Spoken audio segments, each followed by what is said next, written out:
Kalau Anda pernah gelisah, Nabi dulu pernah gelisah. Kalau Anda bahagia, Nabi juga pernah bahagia. Kalau Anda merasakan kekhawatiran, Nabi dulu pernah khawatir. Dan miniatur kehidupan kita sudah dicontohkan dalam perjalanan kehidupan Nabi Muhammad SAW agar kita bisa belajar mengatasi problematika kehidupan. Allahu Akbar, kalau beliau tidak diutus oleh Allah, kita tidak tahu bagaimana cara menyelesaikan pemetaan kehidupan kita hingga dengan saat ini. Bahkan satu ketika, pernah beliau kemudian dalam masa yang telah panjang berdakwah, qadarullah kemudian ada wahyu yang jeda datangnya tidak seperti biasanya. Biasanya datangnya cepat, berganti hari turun wahyu, ganti pekan turun wahyu. Ini beberapa masa wahyu belum turun. Ada hikmah di balik itu. Teman-teman sekalian, tiba-tiba beliau naik ke atas bukit, wahyu belum turun juga.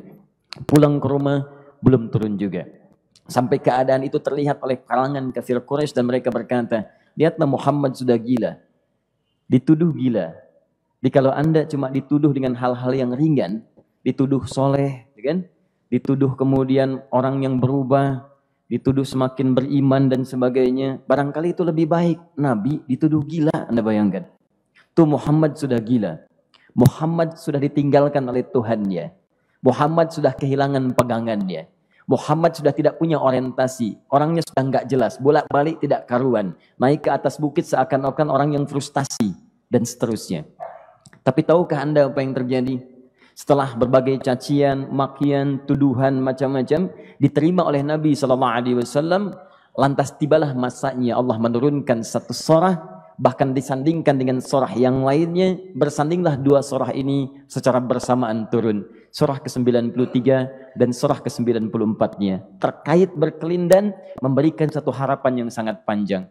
Kata Allah, وَالضُّحَى وَاللَّيْلِ إِذَا سَجَى مَا وَدَّعَكَ رَبُّكَ وَمَا قَلَى وَلَلْآخِرَةُ خَيْرٌ لَكَ مِنَ الْأُولَى وَلَسَوْفَ يُعْطِيكَ رَبُّكَ فَتَرْضَى أَلَمْ يَجِدْكَ يَتِيمًا فَآوَى وَوَجَدَكَ ضَالًّا فَهَدَى وَوَجَدَكَ عَائِلًا فَأَغْنَى فَأَمَّا الْيَتِيمَ فَلَا تَقْهَرْ وَأَمَّا السَّائِلَ فَلَا تَنْهَرْ وَأَمَّا بِنِعْمَةِ رَبِّكَ فَحَدِّثْ.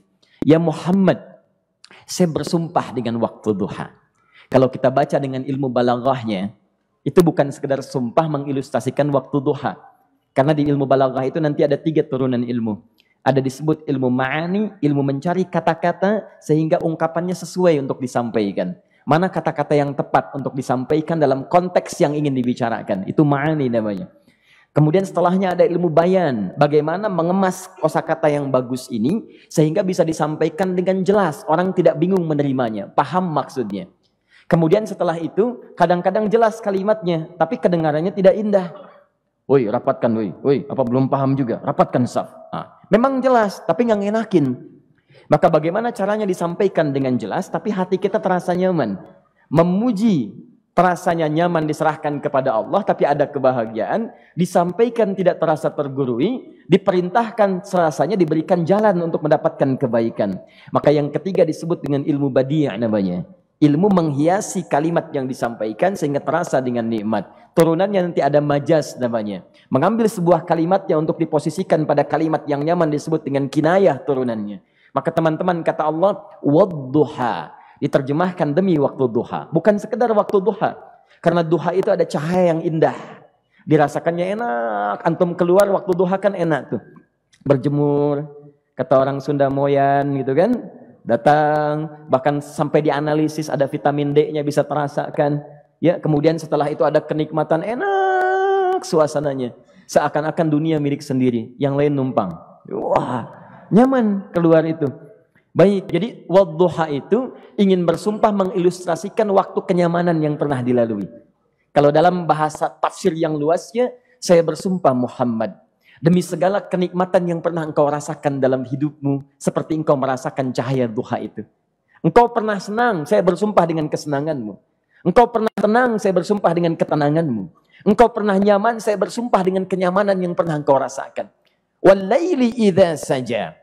Dan aku pun bersumpah demi gelapnya malam. Demikian terjemahannya. Bukan sekedar gelapnya malam, saja itu sesuatu yang pekat. Ya, ini belakang kelihatan agak gelap nih. Untuk memberikan kesini aja Pak, saya cuma ngasih contoh ini. Contoh. Saya bukan mengeluh, bukan, ingin memberi contoh. Ya, contoh pada ilustrasi yang mau saya sampaikan. Nggak apa-apa, biarkan saja. Saya mau contoh kasih kata saja. Ya, ini belakang agak gelap untuk memproyeksikan cahaya ke sini.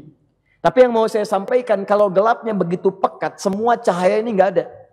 Cahaya nggak ada nih, sama sekali tidak kelihatan. Saya mau tanya pada Anda, beraktivitasnya mudah atau sulit? Mudah nggak menemukan sendal Anda di luar? Belum tentu. Menemukan jalan keluar pun belum tentu mudah. Anda mesti meraba-raba jalan. Anda mesti kemudian melihat sesuatu dengan pandangan mata hati Anda. Raba, dan sebagainya. Sampai menemukan jalan itu pun belum tentu benar. Itulah yang disebut dengan gelapnya malam saja pekat. Kadang-kadang ada orang yang menghadapi satu kesulitan yang pekat. Suasananya siang. Cuman karena masalahnya begitu pekat seakan-akan membuat diri dia gelap.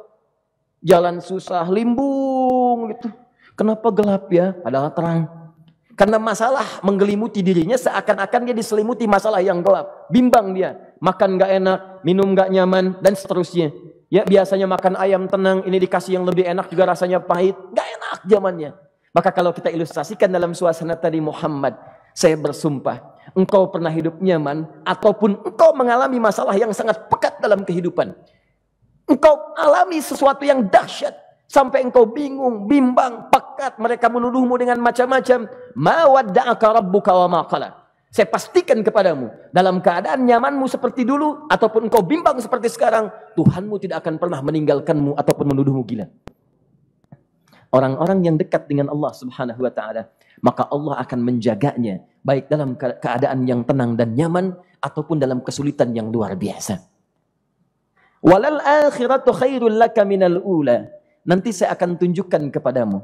Jika kamu telah tabah dan sabar menerima cacian mereka, menerima tuduhan mereka, nggak apa-apa, ini kan muqaddimah. Masa kamu masih panjang.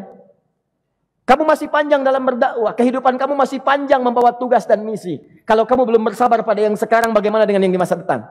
Tapi saya pastikan kepadamu, jangankan yang seperti ini, masalah pekat yang paling hebat pun kamu akan hadapi, yang membuat kamu sedemikian sulit lebih daripada ini, yakinkan pada jiwamu, aku tidak akan pernah meninggalkanmu. Ini prinsip dalam kehidupan kita. Jika Anda menggantungkan hidup kepada Allah, Anda bersandar dengan baik kepada Allah, maka ayat ini akan mengatakan, teman-teman sekalian, Allah tidak akan pernah meninggalkan Anda dalam setiap kehidupan Anda. Nanti, sekarang perjuangan, kata Allah, walal akhiratu khairul laka minal ula. Nanti saat kamu tiba di akhirat, saya akan tunjukkan kepadamu ada yang lebih hebat yang tidak pernah engkau rasakan sebelumnya saat di bumi. Tidak akan ada lagi kesulitan yang kamu hadapi. Tidak akan ada lagi cacian yang kamu kemudian hadapi. Tidak ada lagi kemudian tuduhan yang kemudian kamu rasakan. Aku akan berikan apapun yang kamu inginkan sampai kamu puas. Wala sawfa yu'tika rabbuka fatarda. Nanti kamu pengen apapun, aku berikan. Kalau saufa masih ada jeda, ya. Kalau bahasanya wa yu'tika mungkin seketika. Tapi ketika mengatakan saufa, artinya bukan saat ini Muhammad. Sekarang pun aku berikan, tapi nanti yang di akhirat aku berikan sampai kamu merasa puas. Ayo minta apa saja. Hadir, hadir, hadir, hadir. Tapi yang paling indah, kalau kamu tidak percaya, alam yajidka yatiman fa'awa. Cobalah ingat, kalau sekarang sedang susah, coba ingat dulu. Bukankah saat kamu yatim, aku yang merawat sampai kamu tidak merasakan kegelisahan itu? Lahir bapak tidak ada, aku cukupkan dengan kakek. Kakek meninggal, aku hadirkan ibu dan paman hadir di sekitaranmu. Ibu meninggal, ada kakek. Kakek meninggal, ada paman. Dan Khadijah hadir di sekitaranmu. Bukankah aku rawat pada saat itu? Wajadaka dhallan fahada. Kamu sedang bingung, sedang susah. Bukankah sering aku berikan petunjuk kepadamu? Wajadaka ailan fa'aghna. Kamu merasakan kesulitan, lahir dalam keadaan yatim, tidak ada pendukung, maka aku jadikan kaya. Bukankah saat kamu menikah dengan Khadijah, aku tambahkan lagi pendukung untuk misi dakwahmu? Ini pesan dalam Al-Quran. Kalau Anda sedang merasa susah, kalau ingin menenangkan diri, ingat-ingat yang baik-baik yang dulu. Kalau Anda sedang jatuh dalam bisnis, ingat-ingat saat Anda meningkat dalam bisnis Anda. Allah tidak pernah tinggalkan Anda. Mungkin ini ujian untuk membuat Anda lebih hebat lagi di masa depan. Kalau Anda tidak tahan bantingan yang sekarang, bagaimana Anda bisa mengatasi pelintiran yang akan datang? Karena dalam kehidupan bukan cuma dibanting. Anda mungkin mengalami penyingkiran, penyungkuran, lipatan, guntingan, bantingan, macam-macam. Jadi kalau satu gaya belum bisa Anda atasi, bagaimana Anda bisa berharap mendapatkan turunan yang lainnya? Selalu ingat bahwa jika hidup Anda ingin tampil gaya, Anda harus merasakan tekanan dalam kehidupan. Karena F selalu berbanding lurus dengan P, hukum Pascalnya. Gaya berbanding lurus dengan tekanan. Orang yang ingin tampil gaya dalam kehidupan, maka dia mesti siap menghadapi tantangan-tantangan hidup yang diatasi. Turun ayat. Sampai ujungnya. Jadi kalau kamu sudah begini lagi, jangan pernah kamu bentak orang lain. Jangan pernah merendahkan orang lain. Karena Allah pun menjaga setiap hamba sepanjang ia mendekat kepadamu. Setelah itulah turun kemudian surah Al-Insyirah. Alam nashrah lakas sadrak. Antum kenal Nabi Musa? Baik. Tapi agak lumayan lah. Tadi saya di Soreang kenal Fir'aun. Di sini Musa. Baik, alhamdulillah. Perhatikan ya, dahsyatnya pemberian Allah kepada Nabi Muhammad SAW. Nabi Musa alaihi salam, dan seringkali kita bacakan untuk memohon kepada Allah. Rabbi syrahli sadri. Perhatikan baik-baik. Ini keunggulan Nabi Muhammad SAW dibanding Nabi Musa alaihissalam. Dua-duanya Nabi, Rasul, tapi masing-masing punya keistimewaan. Musa, Nabi, berdakwah, memohon kepada Allah kelapangan hati. Rabbi syrahli sadri. Ya Allah, tolong lapangkan hatiku nih. Kenapa mesti lapang? Karena pasti Musa merasakan nih. Saya tahu betul karakter Fir'aun. Belum apa-apa sudah memaki. Kalau orang yang hatinya tidak lapang, tidak akan tahan dengan makian, keluarlah kemudian balasan yang tidak digambarkan sebelumnya. Fir'aun itu kasar. Kasarnya bukan sekedar kasar, bahkan saking kasarnya bisa berujung pada eksekusi kematian. Saya contohkan tadi di sore yang ini, saya nggak suka dengan rambutnya nih, kata Fir'aun. Bukan nyuruh-nyukur mas, tolong pisahkan kepala dari badannya. Gitu gayanya tuh, Fir'aun. Ya. Bukan nggak ngenakin, susah dengan Fir'aun itu. Jadi kalau belum apa-apa datang Musa ke situ, hatinya tidak seluas samudra, hatinya tidak lapang, cuman seluas gelas, tidak akan sabar menerima cacian Fir'aun. Begitu datang dicaci, dasar anak gak tahu diri, gak tahu malu, sudah saya rawat begini. Ya Allah, saya bosan dengarnya, matiin aja sekarang. Musa Nabi berdoa dikabulkan. Cuman kalau Fir'aun kemudian ajalnya misal wafat pada saat itu, tidak akan jadi contoh kepada kita untuk kekinian. Bagaimana orang yang bebal untuk bertobat kepada Allah Subhanahu wa Ta'ala. Bagaimana penyimpangan dalam kedudukan. Bagaimana dia kemudian akrab dengan pengusaha yang gelap. Di pengusaha gelap berpartner dengan penguasa zalim. Sudah ada dari dulu. Pengusahanya disebut dengan Qarun.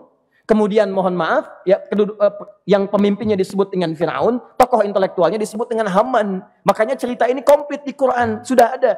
Di setiap persoalan dalam kehidupan masyarakat disebabkan tiga hal yang berkolaborasi. Kalau bukan penguasa zalim, berpartner dengan pengusaha gelap, ditopang oleh intelektual yang sembrono. Itu persoalan. Jadi kalau ada sekarang intelektual menyalahgunakan kepintarannya, dia terlambat, sudah ada Haman dulu. Dan gak usah bersaing, dia bisa bikin piramida, Anda belum tentu bisa membuatnya. Kalah Anda, masih kalah hebat. Ya, jadi kalau dititipkan sesuatu, jangan disimpangkan. Yang ingin saya sampaikan, Musa mengatakan, Rabbi syrahli sadri. Nabi berangkat berdoa dikabulkan oleh Allah. Nabi Muhammad belum minta turun ayat. Alam nashrah laka sadrak. Yang ini minta Rabbi syrahli sadri. Nabi Muhammad alam nashrah laka sadrak. Muhammad mulai dari peristiwa sehingga engkau akan lebih sabar lagi menerima tantangan-tantangan dakwah. Mulai sejak itu jangankan dimaki, dilempar batu di Taif. Dari Mekah pergi ke Taif dengan Zaid kemudian. Sampai di Taif mendapatkan sesuatu yang tidak dibayangkan sebelumnya. Kalau cuma dihentikan saat mengajar, wajar. Ini dilempari batu. Anda bayangkan? Bisa kebayang nggak? Lempari batu tuh. Dilempar. Zaid jadi tameng, berdarah-darah, kemudian mundur. Mundur, beristirahat di bawah tepian pohon. Begitu beristirahat, datang malaikat penjaga dua gunung. Turun malaikat dengan kesal mengatakan, Ya Rasulullah, mud yadaika ilas sama. Ya Rasulullah, angkat tanganmu ke langit, minta kepada Allah, aku angkat dua bukit di Taif, aku himpit keduanya mereka. Aku himpit penduduk Taif dengan dua bukit itu. Apa jawab Nabi? Karena sudah mendapatkan kelapangan, ketenangan, belajar dari peristiwa-peristiwa tadi, indah jawabannya. Lah, katanya, tolong jangan lakukan. Innahum qaumun la ya'lamun. Mereka belum paham saja. Mereka belum mengerti. Tolong jangan lakukan. Aku bermohon kepada Allah. Boleh jadi nanti di masa depan akan ada hamba-hamba terbaik yang lahir dari bumi Taif ini. Kemudian beliau berkata, Rabbi, ila man takilluni, a'ila qaribin yu'limuni, am ila ba'idin yu'dhini, fa'ana radin ma lam taghdab ilayya. Ya Allah, kemana lagi engkau akan utus aku untuk berdakwah setelah peristiwa ini? Apakah tempatnya Lebih dekat aku jangkau sekarang, tapi di situ aku akan disakiti lagi? Ataukah jaraknya masih jauh, tapi di tempat itu aku akan dizalimi lagi? Aku ridha ya Allah dengan itu semua, asalkan engkau tidak marah kepadaku. Asalkan engkau tidak marah kepadaku. La haula wala quwata illa billahil aliyil azim. Begitu kelapangan itu muncul, ridha dengan ketetapan dan siap, tabah, kuat, hadir dalam jiwanya. Tiba-tiba turun undangan, tunaikan Isra dan Mi'raj. Diangkat statusnya, naik mendekat kepada Allah Subhanahu wa taala. Dihilangkan bebannya, wa wada'na anka wizrak alladzi anqadha dhahrak. Itu hikmah, teman-teman. Barangkali kalau antum saat ini datang ke masjid ini untuk kajian, sedang bawa beban, ada kesulitan, penuh dengan macam-macam, barangkali dibacakan surat Ad-Duha tadi untuk memberikan harapan kepada Anda. Ini bukan PHP, karena ini bukan masalah urusan manusia. Ini adalah janji yang tidak akan pernah diingkari. Innallaha la yukhliful mi'ad. Kata Allah, Anda punya masalah, ingat suasana tenang pada masa lalu. Bukankah saya memberikan ketenangan kepadamu? Mendekat kepada saya, Anda bersabar, yakinkan bahwa ujian yang saya berikan saat ini sesungguhnya untuk membuat kamu lebih hebat di masa depan. Karena orang hebat tidak akan pernah sepi dari ujian untuk membuat dia lebih kuat menghadapi tantangan dalam kehidupan.